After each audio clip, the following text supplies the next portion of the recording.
சிவகங்கை ஆட்சியர் அலுவலகம் எதிரில் 15 அம்ச கோரிக்கைகளை வலியுறுத்தி சத்துணவு ஊழியர்கள் மாநிலம் தழுவிய உண்ணாவிரத போராட்டத்தில் ஈடுபட்டனர். தமிழக அரசு வஞ்சிக்காதே வஞ்சிக்காதே, சத்துணவு ஊழியர்களின் வாழ்வாதார கோரிக்கைகளை ஏற்க வேண்டும் ஏற்க வேண்டும்.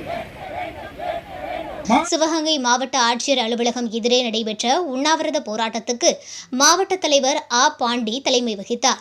இந்த உண்ணாவிரத போராட்டத்தில் சத்துணவு மையங்களில் பாதிக்கும் மேல் காலி பணியிடங்கள் உள்ளதால் மாணவர்களுக்கு சத்துணவு சமைத்து வழங்க இயலாத சூழ்நிலை ஏற்பட்டுள்ளது. மாணவர்களின் நலன் கருதி போர்க்கால அடிப்படையில் காலி பணியிடங்களை நிரப்ப வேண்டும். முதலமைச்சர் அளித்த தேர்தல் கால வாக்குறுதியின்படி சத்துணவு ஊழியர்களை அரசு ஊழியர்களாக்கி காலமுறை ஊதியம் வழங்க வேண்டும். பணியிலிருந்து ஓய்வு பெறும் சத்துணவு ஊழியர்களுக்கு பணிக்கொடை ரூபாய் 5 லட்சம் வழங்கிட வேண்டும். கருணை அடிப்படையில் தகுதியுள்ள ஆண் வாரிசுதாரர்களுக்கும் பணி வழங்கிட வேண்டும். பணி ஓய்வு பெறும் சத்துணவு ஊழியர்களுக்கு மாதாந்திர ஓய்வூதியம் ரூபாய் 9,000 வழங்கிட வேண்டும்.